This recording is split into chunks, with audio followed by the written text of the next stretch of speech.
Bienvenidos mis amigos, mis amigas. Vamos a ver hoy una cuestión, yo creo que muy interesante, que es cómo debe actuar un pastor frente al Estado y a la política. Cómo se lo debe tomar y cómo debe organizarse él y pues su auditorio o la gente que está a su cargo, ¿no? Cómo él debe implementar la enseñanza teniendo en cuenta el Estado y la política. Cómo debe actuar un pastor frente a esto, ¿verdad? Entonces, tenemos que, claro, lo primero que se nos viene, hay gobernantes inteligentes y gobernantes necios. Fíjense ustedes que en el mismo Egipto hubo un faraón inteligente, ¿verdad? Que fue el que ascendió a José a ser el segundo al mando, pero luego hubo más tarde un faraón ignorante.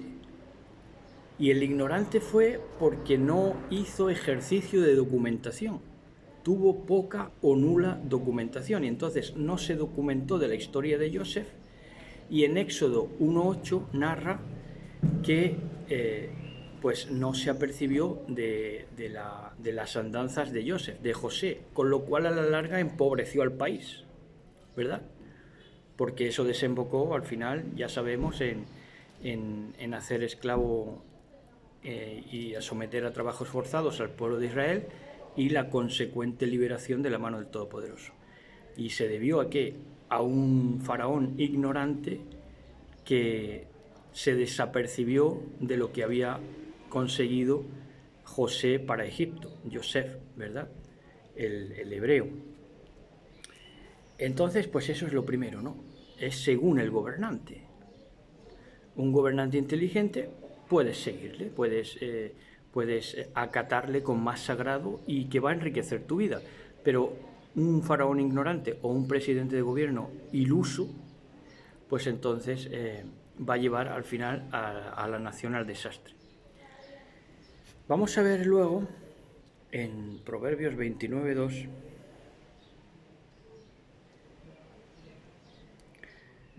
En Proverbios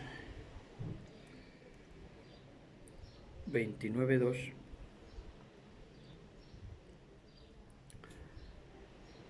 Proverbios 29.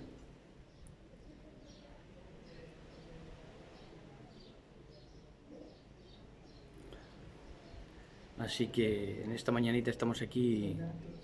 ¿Eh? Bueno, pero es igual, se graba y luego se sube. No, digo para buscar. Ah, sí. Entonces tenemos que activar los datos. A ver, actívalo tú. Y entonces vamos a ver en Proverbios 29:2 y 28:2 en relación a este tema más que interesante de cómo debe comportarse, vivir y enseñar un pastor frente a la política y al Estado. En Proverbios 29:2 y 28:2 vamos a estar leyendo. Proverbios 29:2.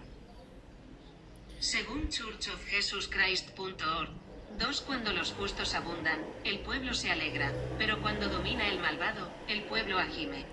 Agime, no gime. Que es lo que digo yo, luego nos van a sustituir las máquinas. Dice, cuando los justos abundan, el pueblo se alegra. Cuando los justos abundan, es decir, cuando lo que más hay es justos, pues el pueblo se alegra.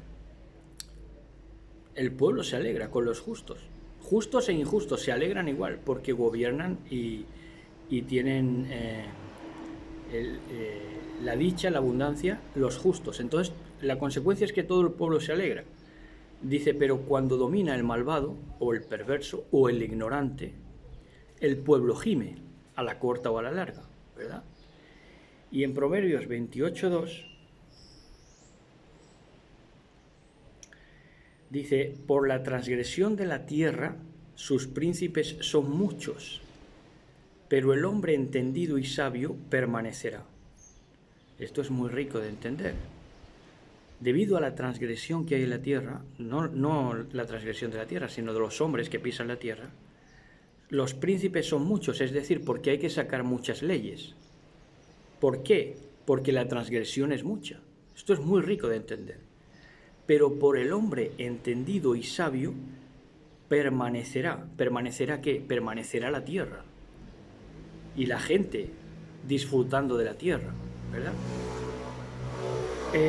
Ahora, la pregunta a hacerse, ya que nos vamos a hacer con Lucas 20:25, que ya lo tendrán más de uno enfocado en esta enseñanza, Lucas 20:25, la pregunta que nos vamos a hacer es: ¿se puede participar y votar del Estado y de la política?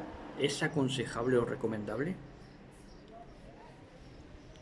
Pues verán ustedes la clásica, ¿verdad? Que es en Lucas 20:25.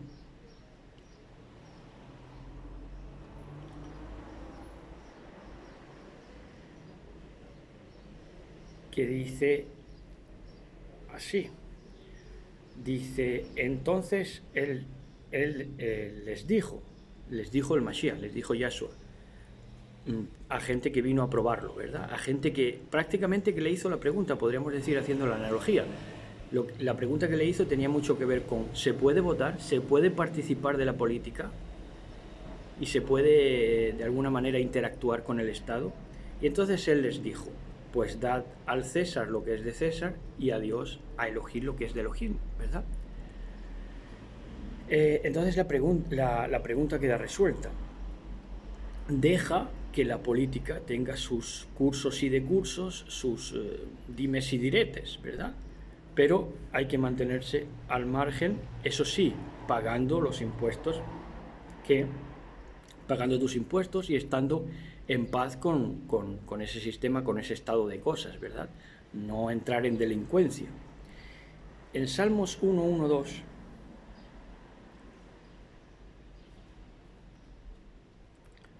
en Salmos 1, 1 y 2,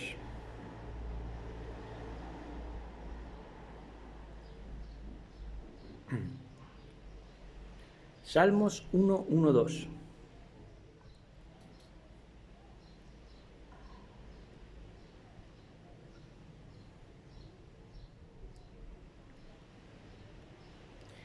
Dice: bienaventurado el varón, esto es otro clásico, dichoso el varón que no anduvo en consejo de malos. Por eso dice Mashiach, dad a César lo que es de César, precisamente, ¿verdad?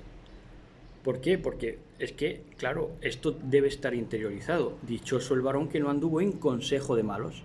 Entonces, un justo no adelanta nada ni le pertenece estar en consejos. ¿En consejos de qué? En consejos de ministros, en consejos europeos, en consejos comarcales, en consejos provinciales, en consejos autonómicos.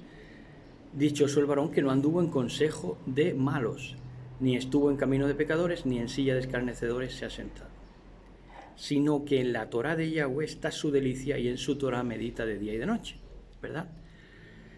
Ahora, ¿por qué asociamos de esta manera a los consejos que hay en el mundo? Consejos de ancianos también pueden ser, como el Sanedrín. ¿Qué era el Sanedrín? Un consejo, pero era un consejo de malos. Era un consejo de malos, el Sanedrín, ¿verdad? Entonces, ¿pero por qué asociamos los consejos con hombres malvados? Porque verán, y aquí es donde está el meollo de la enseñanza y me van a entender bien, porque esta enseñanza se puede hacer desde distintos ángulos, pero vamos a ir al fondo de la cuestión, al origen de este mal, de por qué los consejos, de por qué las administraciones del país se han vuelto malvadas. Fíjense ustedes por dónde empezó la cosa. La cosa empezó con el censo. La desviación empezó con el censo. Esa fue la primera desviación. ¿Por qué? Porque el censar al pueblo es calcular la energía del país, ¿verdad?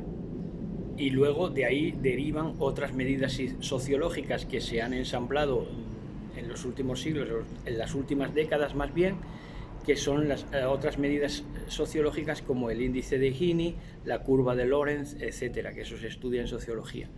Pero a lo que voy, que partía de la desviación del censo, de censar al pueblo, y así calcular la energía del país. Los primeros que hicieron esto, dicho sea de paso, fueron los católicos, en donde se bautizaba la gente, registraban los bautismos, ¿verdad? ¿Con qué intención? Bueno, pues esto al final estos censos acabó en manos del Estado y de la política. Claro,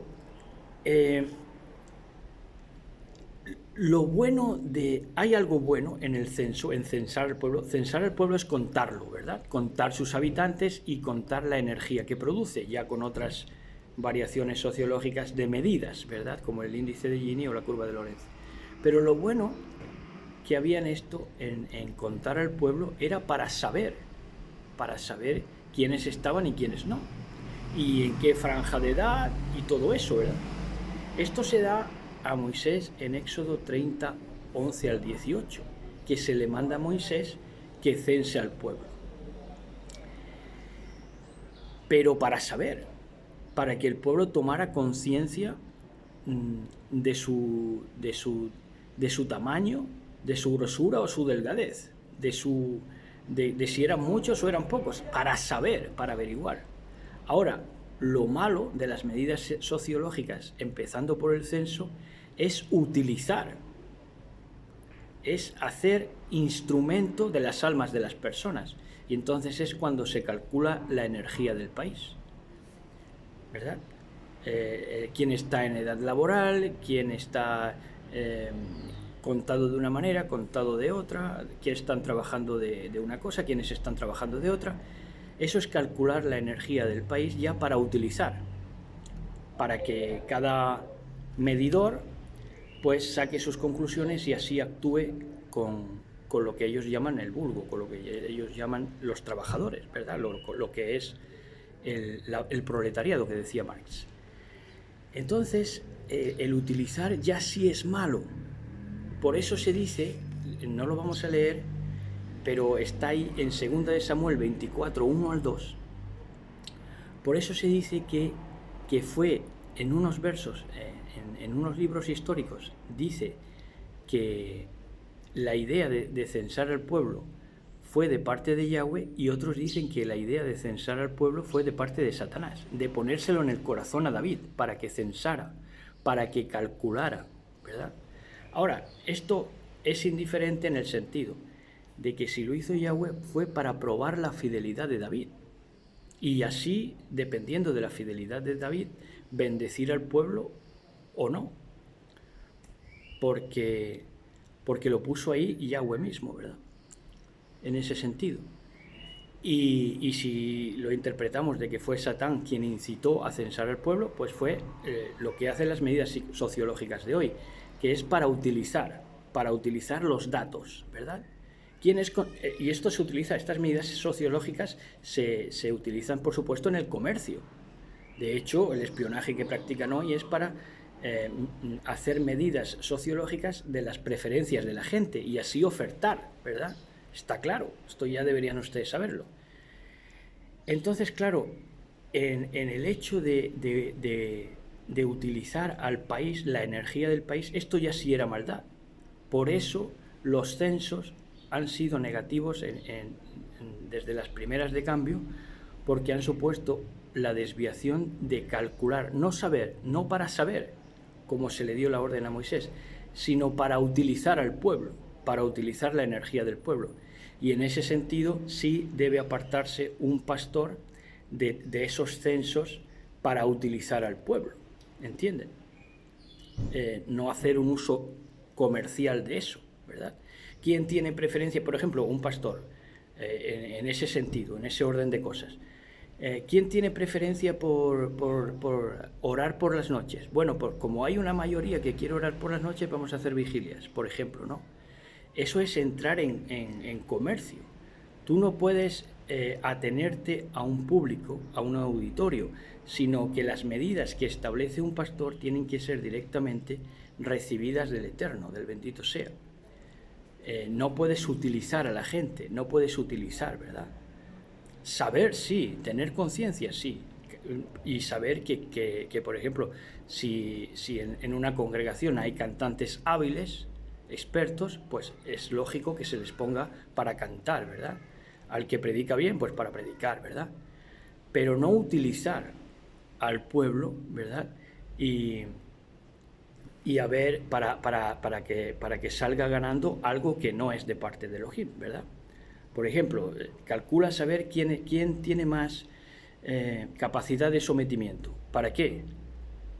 ¿Para qué? Para que te trabajen, por ejemplo, para las 4 paredes. Y los que más espíritu de abnegación tengan, entonces les das a barrer a la iglesia, por ejemplo, ¿no? Eso ya es utilizar. Eso ya es un censo malvado. Entonces el pastor se debe abstener de eso y mantener al margen del Estado y de la política todo lo que le sea posible.